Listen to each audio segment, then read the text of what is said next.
Hello, this is the new Jennifer Angels podcast. This episode is Pageant Angel, Gia Soleil Espinoza. You know me already. I'm Anne Franco, and I'm back as Aaron's favorite co-host. For sure, especially if Juliana and Andrea aren't listening, you're my definitely favorite. Uh, I'm Aaron Sutliff, the Division Chief of the Protective Order Unit at the El Paso County Attorney's Office, and I want to talk to you for a second. Anne, it's been 2 or 3 minutes since we talked last. I'm finishing up junior year. It's quite a lot. I'm really nervous about college, but we'll get there, I guess. Yeah, you got a whole nother year, but you're in the middle of finals. You were telling me. Yes, I am. I have my English and algebra final tomorrow. Ugh. But then it's like I'm cruising from there. Those are my only two tests, and thankfully my other teachers had mercy on us and only assigned projects. So Well, I might be helpful on English, but that other subject you just mentioned, don't even pick up the phone for me because that I won't be well, helpful. that's why we become lawyers, right? So Yes, exactly. Okay, I'll get us rolling. So, Gia Soleil Espinosa wears several hats. Well, and a couple of crowns. She's the founder of Soleil, an athletic wear and lifestyle brand inspired by confidence and resilience. I want to hear more about that and where I might be able to get some of these things. Gia works as a model, and I think it's fair to say a fashionista, maybe. She also currently serves as Miss Earth USA 2026. And this is not your grandma's beauty pageant. Think the glamour of beauty pageants, maybe, while cultivating public speaking experience and building confidence while making an impact on our most pressing environmental issues around the globe. Gia wears another hat in her platform and in her everyday life. Gia looks to create meaningful impact through advocacy against domestic violence. And in addition to her advocacy work, Gia is a criminal justice major, yet another hat. So, welcome, Gia. Hi, thank you so much for having me. We were just talking a little bit off mic about, so you cut your hair. I appreciate that, so I can have longer hair than you. Yes, for sure. I was like, gotta go fit short hair always.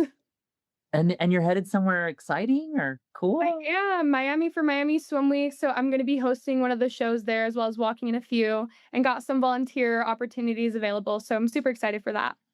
I know it's a hard life. Go to Miami, wow. I'd like it's a busy one for sure, but busy is a blessing, definitely. Well, my co-host is taking charge right now, so I guess I better do what she tells me. She gets to start us off. Perfect. okay, so let's get started. Co-hosting duties include getting to ask our guests the first question. So who are you? So my name is Gia Slay Espinoza. As you said, I do multiple things. um, my most popular one being Miss Earth USA. I've had the opportunity to represent not just El Paso but Texas as well, and just be able to talk about multiple different causes that I'm passionate about. Domestic violence being one of the top ones. So do a little bit of that, and then I'm a business owner as well, criminal justice major. Do a little bit of everything here and there. Mhm. Anne's used to it by now, but I'm always like ready with the follow-up questions. Is it okay if I take a follow-up, Anne?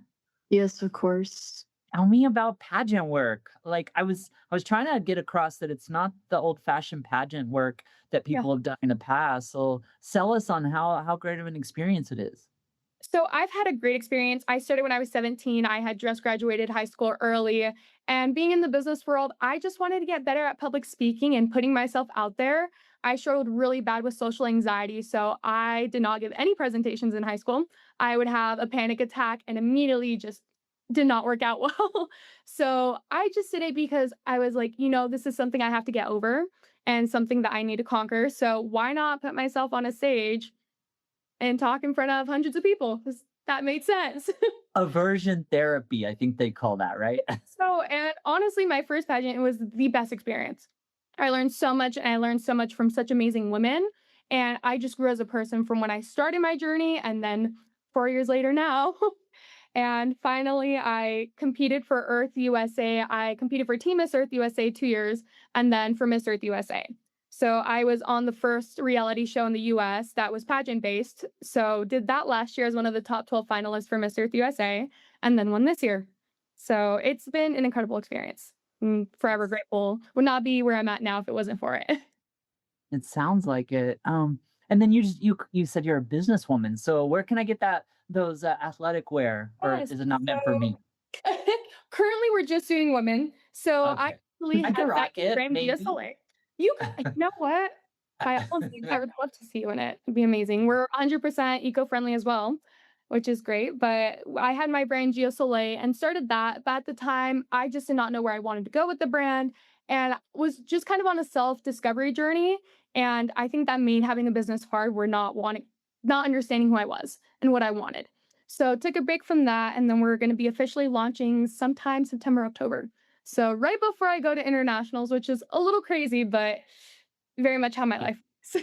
Wait, I did my research, and I think she's going to the Philippines. Is that right for Or her? Vietnam, Really? one of the Or two. Viet? Mhm. Wow. Wow. Still waiting for dates and location to be announced, but very excited. Oh, that's so cool. Uh, Can I ask a follow-up question, Erin? yeah, you take it. Yeah, take the reins. Yeah, so as we were previously talking, I know you like coach some like one of my classmates, like what do you like find most fulfilling in getting to teach, younger girls who I guess you can relate to? Yes, I think now where I'm at, a lot of people didn't see the struggle behind it. So I Mm. love being able to talk to girls and being like, I understand all the feelings that go into it. So a lot of people are like, you're so confident now. I'm sure you don't get nervous. I'm like, oh no, no, the nerves are still there. And I remember my first pageant, just not knowing what I was doing going into it. So being able to coach now has been just it's so self-fulfilling. I do a lot, but I think a lot of where I get my self-fulfillment from is from coaching, just because I'm able to see girls, especially girls who are teens, where you're finding out who you are, what you want for your life, and being able to be part of it and being able to say, I just want to help you. It's not even winning sometimes because I find that in Pantry, you don't always win a crown and a title. Sometimes you win people, you win a journey you never thought you'd have, you win opportunities. So my job, I feel, is to get girls to feel that confidence and be able to help guide them into whatever path that takes them. So I love what I get to do. I have girls competing in 2 days. So feeling very anxious right now. I just got done with the coaching session, but I love what I get to do. Hey, I bet she answered part of our next question, but I want to stick in the who are you question for a second because you mentioned domestic violence advocacy. Would you Mhm. mind telling us what that means for you and how you do that? Sure. I actually talked to some of my girls who I coach, and I started realizing a lot more people who have either gone through it or know someone who has gone through it. Everyone I talk to, there has not been one person who hasn't or doesn't know someone. And I started realizing how big of an issue it was. And one of my friends tragically passed away back in September, actually, the day I received my Texas Earth title. And she passed away due to domestic violence incident. So it really just shocked me because at that point, I didn't know anyone and I didn't talk to enough people to realize how common it is. So when it happened, it just set in this is a real life problem. And it's not one that people are comfortable talking about. It's not something that people just daily go by and talk about. And that's why I really wanted to start making it a bigger conversation so that victims, people who are currently going through it, and survivors feel comfortable talking about their experience and helping other people as well, because it's not something to be ashamed of, but I think it's something that needs to be a bigger topic of conversation and it needs to not be stigmatized as being uncomfortable anymore. Okay, so now I'd like to ask you our next official question. How have you helped boys and girls develop a healthy self-image? For sure. I think a big part of what I do in Pantry and what I believe Pantry is about now is being a role model. You Mm. have the beauty pageants ideal, which is what a lot of people seem to think Pantry still is. For me, at least, that is not that. You get to have a platform where you get to help people. And what I've realized from a lot of people who I get to talk to now is pageantry, I believe, also represents hope. You can have gone through a lot of stuff. I'm able to talk about my grief journey, how hard it is to be a woman in business, talking about being from a border city on a national stage and being able to just help and talk to everyone and anyone. I get to go to schools now and talk about finding who you are, finding what your purpose is, and honoring your journey and honoring your failures in life. Because every failure, I believe, is a redirection. It just teaches you something, it helps you grow as a person. So being able to now talk to young girls and boys in schools, being able to go on social media, talk about my journey, and being able to represent not just a title, but people, young people, old people, people who have gone through the same thing. So that's a lot of what I get to do now, and that's my favorite part, honestly, is just being able to relate and help people and be there for people who are going through stuff. A lot of the girls I get to coach now, I'm like, feel free to message me any time of day if you guys need anything. I'm not just here as a coach, I'm here at the end of the day. If you're going through it, feel free to call me. I won't be upset by that. So you get to be like a big sister. It's a big sisterhood in pageantry, and I adore what I do. Mhm. I love your energy around mentoring younger girls and the ways that you're going about it. I I want to pivot, or not even pivot, but just ask this question you might not expect. You talked about talking to young boys, Yes. and maybe in the school setting or otherwise. I'd love to hear how you target young boys for mentorship. I think a lot of times when we talk about mental health and domestic violence, we talk about it affecting girls. Especially because it's the stigma of like, "Oh, like, men don't have feelings or men shouldn't show their feelings." And I believe that's where a lot of times we're going wrong about it. It's not just separating girls and being like, "They have a no, no, everyone has feelings, everyone's human." So being able to talk to young boys, it's like, you're allowed to be who you are. You're allowed to be upset. You're allowed to talk about your feelings, and being that it's, "Oh, well, it's not masculine to talk about your feelings." I don't believe that's true.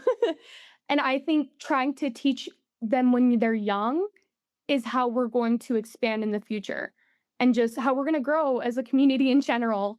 And I think it believes it starts at home, it starts in classrooms, it starts with being a mentor, being a role model. And that's if you're a teacher, if you're an older sibling, if you're a parent, if you're a friend. It's our job, I think, to start teaching not just girls, but boys that it's okay to be human. It's okay to not be perfect. Because I think now with social media too, a lot of it is having this image of perfection. And then it's talking about like, oh, this isn't masculine or this isn't feminine, when I don't believe that's how it should work anymore. I believe it's we're human, we're people. Let's talk about as a community how we're going to grow. So I think, yeah, just it needs to start at home. It needs to start in your communities. It starts with everyone. And just talking to younger boys and saying it's okay to have feelings, it's okay to talk, and it's okay to not be perfect. On these, so this is the second season of this podcast, where we're recording it in, well, I don't need to tell the audience, but we're recording it before we put it out there, significantly before. And all of the episodes, involve young people speaking their truth and talking about so many aspects of what it's like to be a young person. And I don't know what I thought coming into the podcast, that I would have to draw things out of the young people, and they wouldn't have a point of view and wouldn't be sort of well spoken. And I've been proven wrong with that expectation. So it's really great to hear just the way that you talk about these things. Anne has done the same thing in other episodes. So I don't know if that's a question. I don't know if I have a question for all And that, I but I just appreciate want to that. I think that's congratulate. becoming such a big thing is I find that with social media, it's hard to honor your journey, but it's also what's allowing people to talk about their story more. And I think it's important, especially with the whole thing of being around domestic violence, is talking about it. I'm now, like I said, with coaching, I've been able to meet women who are talking about their stories. And it's, I think, helpful to also prevent and educate people on what the signs are, what it looks like, how to get out of it, and not just, oh, this is what it is. Because people who have never gone through it or don't know someone yet, they don't know what it looks like. So I think this is amazing what you all do just because it's going to help so many people. Agree, agree. So, okay, I'm gonna take back the reins now and asking the official questions. And for this one, I get to turn the tables on Anne. She's well aware of this chick that I pulled. But I know you've answered it a few times, Anne. But I wonder if anything has changed since the last time we talked. So, would you tell us about any challenges you had in developing or maybe cultivating a healthy self-image during this stressful time of finals? I mean, yeah, I mean, I feel like I have a new answer every single episode, which I'm not sure if that's a good thing or not, but no, but life, I mean, at least at my, I don't know, age and this kind of pivotal time is always seeming to change. And I think I'm just going through a lot of change in general. And I do like change. I can handle it pretty well, but sometimes it just gets to a point. So I guess like that, I'm really nervous about finals week. I'm really private about my life, but like I guess we're on the topic of teen dating violence, but no, just like, teenage kind of stuff. It's just been ugh. And I don't know. It's just being I think I'm just being a teenager at this point, and everything's changing and I don't know what to do, but I guess we'll get back on it eventually. And I'm excited to, I feel grateful that I get to experience all of this because a lot of people haven't. A lot of girls, had their life taken due to teen dating violence. And I'm just happy to be here no matter what. And I like to view it as a blessing to be able to go through all these changes and stuff. And I was wondering, I know this is kind of going off script a little bit, but I was Do kind it. of Let's wondering, do it. let's just Off do the it. rails. I was wondering, like, beforehand, Aaron, has there any been like a time in your life where you struggled with your self-image? Because I know for me, I always get the most, um, I guess, valuable advice through people that I look up to. And honestly, so I guess I'd want to hear your answer because I need it. Hey, Gia, she does this to me and does on this podcast. She turns the questions back and back around. It's like some sort of weird boomerang. But so I will answer, and I appreciate getting a chance to. And then I'm going to turn it on you, Gia, also, just to switch it all around. But for me, the times in my life when I've had the most difficulty developing a healthy self image, and say it like that, are when I tried to fit most carefully or most completely into the man box. And I think you and I've talked beforehand about I'm a feminist. I believe in that way of thinking about the world, and with that comes not being stuck into the man box. And so, what does that mean? It's a little bit about what you were talking about, Gia. Is it's okay to feel emotions. It's okay to feel tenderness towards men and women. It's okay to think through and be introspective and to be empathetic, all of those things. When I've had the biggest trouble developing a healthy, and I'm underscoring healthy self-image, it was when I was trying to fit most perfectly into what I thought a boy should be or a man should be at the time. And I'm judging myself the antiquated way of defining those things. And so yeah, those really gave me the most tumult as I was growing up, and even as an adult when I was trying to just fit. Okay, I'm gonna be that, and I'm gonna be tough and that kind of thing. So yeah, that. Thank you for letting me answer that question. Tia, what challenges have you had in developing a positive self image? I think especially as a teenager, it sucks because you don't know who you are fully yet, and you're trying to figure Mhm. that out. I think I don't know if you ever really stop figuring out who you are too. I'm not hearing if you could say that. I think even now, as I grow, I'm still like, oh, this is not what I thought a few months ago. And I think being in pageant world, I've been very hard on myself, especially when I started, because I saw what an ideal pageant girl was at the time. And it was girls who were tall, super skinny, long hair, and a lot of blonde girls. And I was like, I'm a Latina. If I say like I have a gap in my tooth, I like my short hair, I have tattoos, and I was like, I never saw myself being a national title holder. And even getting ready to compete nationally this year, I was going through a lot with my grief journey and then trying to figure out what my plan was. A lot of things were changing, and I didn't know what I wanted to do anymore. And I don't know if it ever changes, but I've had to tell myself and be healthy about it. Be like, I don't need to figure it out today. And even now, coaching, advice I give the girls, I feel like I have to start giving myself. And I have to tell myself, I'm not meant to be perfect because perfection isn't a thing. And now, especially being a national title holder, I have younger girls who look up to me. And that's what it's have to change for me, where I'm like, I've had what I've thought is an ideal girl. And there's other people who are looking at me thinking that I'm that. So I'm trying to redefine what that idealness is and put it more into my work ethic instead of visually what that looks like. Being like someone who works hard. And it was one thing I think that really happened just because as now being a national title holder, I think that image has been a lot harder where I hold myself to a very high standard. But even my gap, I've had people like, oh, we can close it for you. And I had one little girl when I visited a school and she goes, oh my God, I didn't know princesses had gaps too, because she had one. I was like, I can't change it. So I think I've just had to tell myself, like, it's okay to not have it figured out.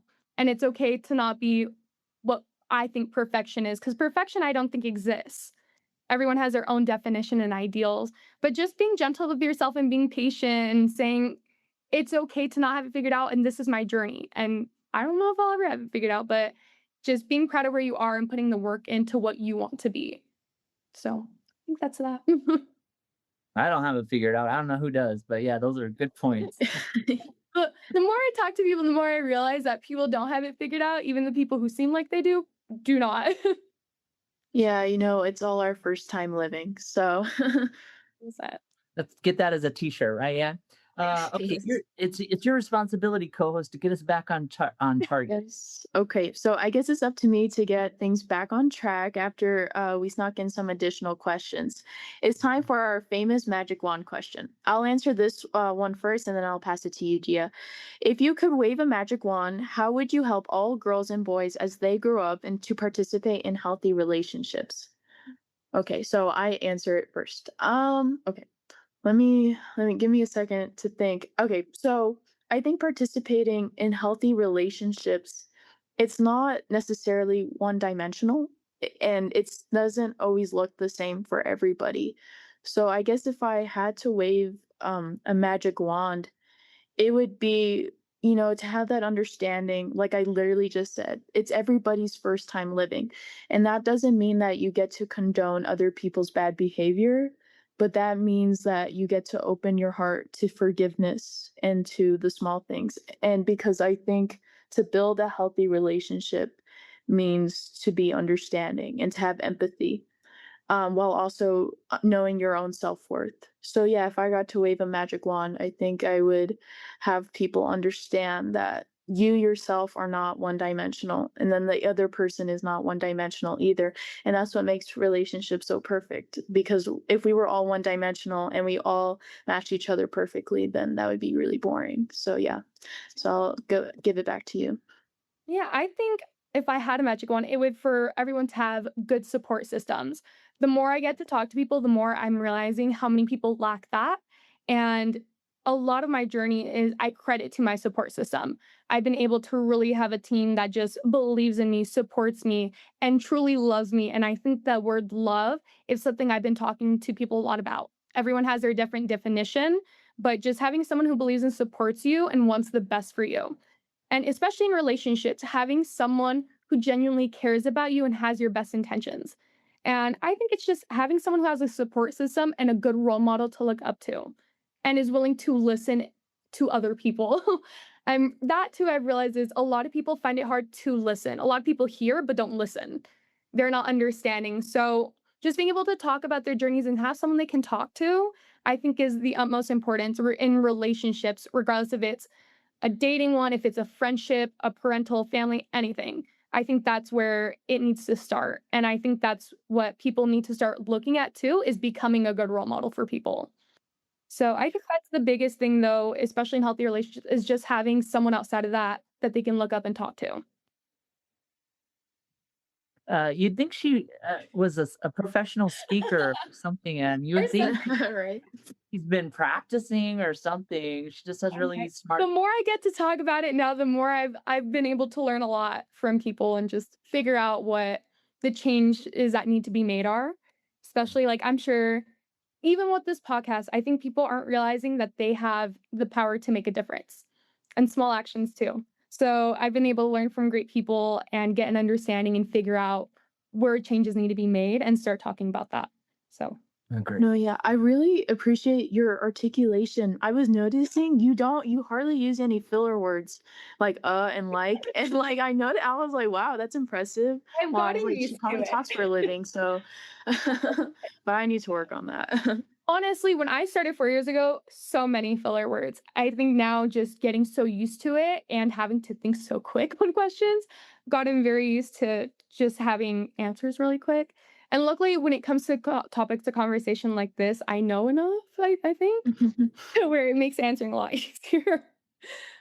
I do a few podcasts. I do 3 podcasts, Gia, and I have started a drinking game because I'm able to drink, not y'all, but I'm able to drink. To the number of times I say I'm curious or I'm interested. So I'm, I'm like trying to edit those out of my vocabulary so Mine that is people amazing. I'm can't. always like, it's amazing. And I'm like, where is that coming from? You're like, did I just say it again? Ah. No. A lot of so's in there trying to get rid of little things, but I think it's always a work in progress.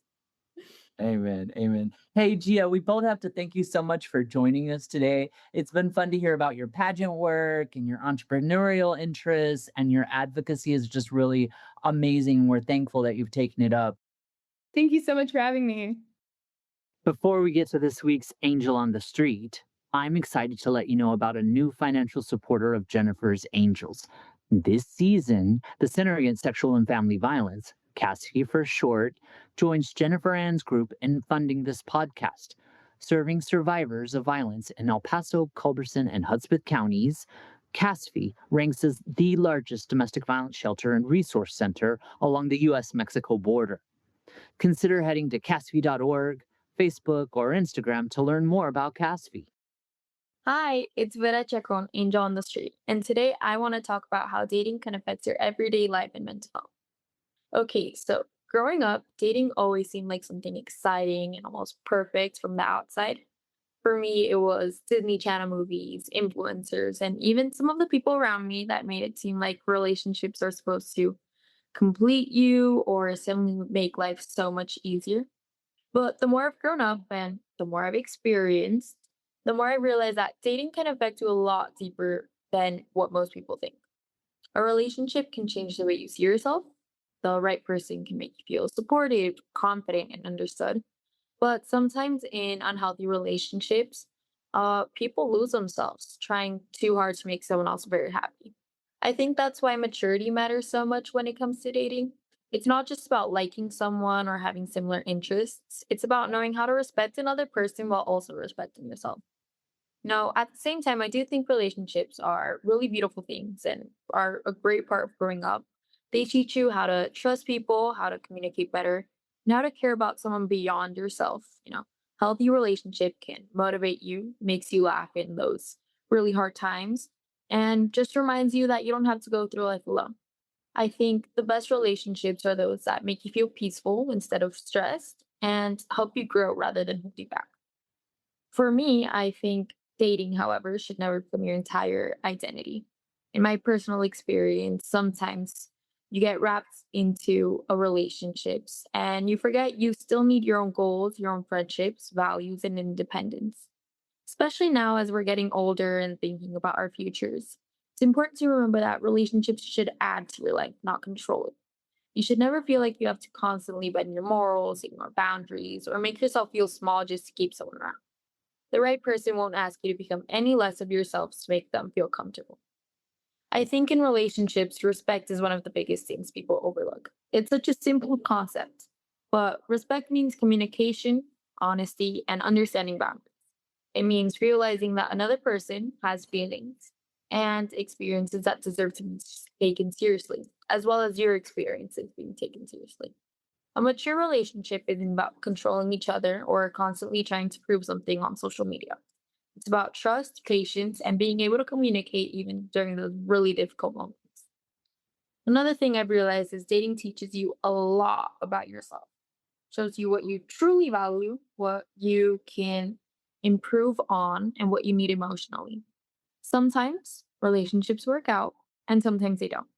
But either way, from my personal experience, they sure leave lessons behind. And I think that's such a big part of growing up, learning how to care for those people without losing yourself in the process. At the end of the day, I don't think dating is about finding someone who fixes your life. I think it's about finding someone who respects who you are and encourages you to grow into an even better version of yourself. And if relationships are handled with maturity, honesty, kindness, and self respect, they can become one of the most meaningful and positive parts of growing up. Anything else you want to add, Anne? Special thanks to Jennifer Ann's group for supporting this project. Want to know more about the amazing teen dating violence prevention work that Jennifer Ann's group does?